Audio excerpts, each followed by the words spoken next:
Bismillahirrahmanirrahim. Assalamualaikum warahmatullahi wabarakatuh. Saya Siti Syafaat Ahmi, guru mata pelajaran Proyek Ilmu Pengetahuan Alam Sosial di SMK Negeri 1 Majalengka akan memberikan penjelasan terkait materi standar baku mutu air minum dan air limbah domestik. Materi ini diberikan kepada siswa sehubungan dan akan dilakukannya percobaan penelitian air minum dan air limbah domestik ya. Jadi sebelum para siswa harus mengetahui dulu ya standar kualitas air minum ya. Karena ini sangat penting bagi kita semua. Jadi air minum yang aman bagi kesehatan itu harus memenuhi beberapa persyaratan ya, diantaranya persyaratan fisika, mikrobiologis, kimiawi, dan radioaktif yang dimuat pada parameter-parameter wajib dan parameter tambahan. Ini bisa nanti dilihat di lampiran peraturan Menteri Kesehatan Republik Indonesia tentang persyaratan kualitas air minum. Nah, ini tabel parameter wajib kualitas air minum yang harus dipenuhi sehingga air yang kita minum itu aman bagi tubuh kita.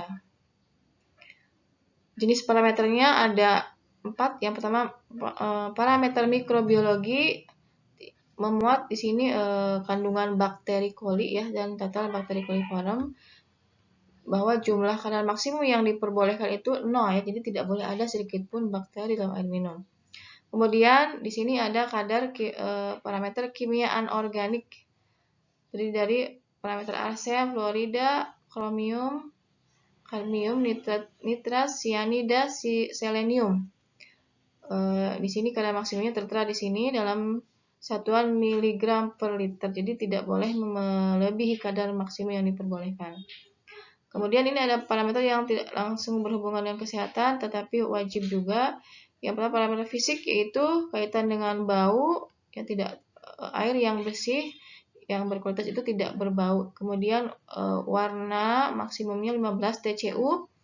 TDS itu adalah total dissolved solid atau partikel terlarut ya, 500 mg per liter maksimalnya. Kekeruhan 5 NTU. Rasa itu tidak berasa. Kemudian suhunya berkisar suhu udara plus minus 3 derajat Celcius. Kemudian parameter kimia. Nah, di sini ada beberapa parameter kimia, kandungan-kandungan mineral logam ya. Ada juga di sini pH atau derajat keasaman ya, yang maksimum berkisar 6,5 sampai 8,5. Nah, ini harus memenuhi parameter ini supaya air minum itu aman bagi tubuh kita. Terutama bagi penyelenggara air minum di sini ya, harus menjaga kualitas air minum yang dikonsumsi masyarakat ya. Kemudian juga dilakukan pengawasan kualitas air minum secara eksternal dan secara internal. Pengawasannya melalui inspeksi sanitasi, pengambilan sampel air, pengujian kualitas air, analisis hasil pemeriksaan laboratorium, rekomendasi dan tindak lanjut.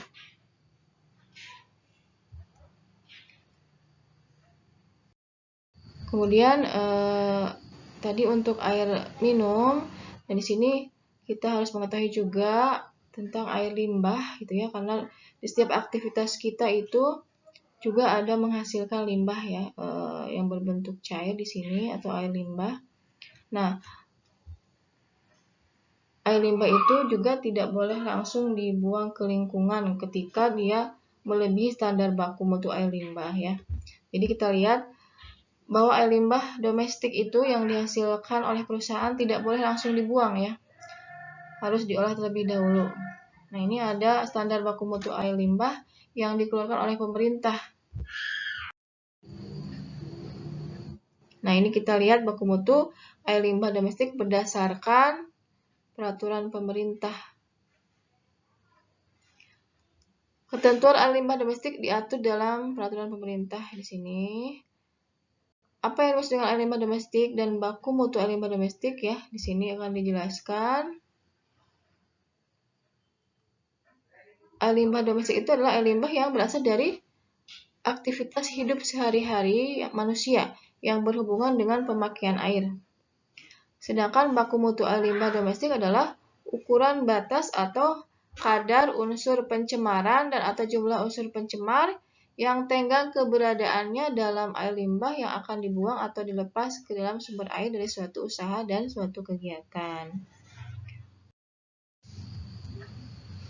Nah, ini kita lihat lampiran peraturan Menteri Lingkungan Hidup dan Kehutanan Republik Indonesia tentang baku mutu air limbah domestik. Jadi bisa dilihat dari parameter pH gitu ya.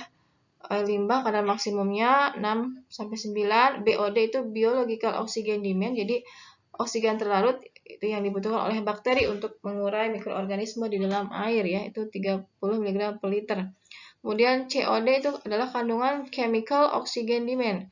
Jadi oksigen terlarut untuk mengoksidasi bakteri di sini diperlukan maksimumnya 100 mg per liter. Kemudian TSS total solid and solid gitu ya, di sini kadar maksimumnya 30 mg per liter. Kemudian kandungan minyak dan lemak hanya 5 mg per liter. Amoniak 10 mg per liter. Total coliform atau bakteri di sini 3000 jumlahnya ya dalam 100 ml. Kemudian debit 100 liter per orang per hari. Jadi ini baku mutu air limbah domestik. Jika ada air limbah yang melebihi baku mutu ini, maka harus diolah terlebih dahulu ya, tidak boleh langsung dibuang ke lingkungan. Nah, ini untuk standar nanti referensi kita melakukan percobaan tentang baku mutu air limbah. Sekian dan terima kasih. Assalamualaikum warahmatullahi wabarakatuh.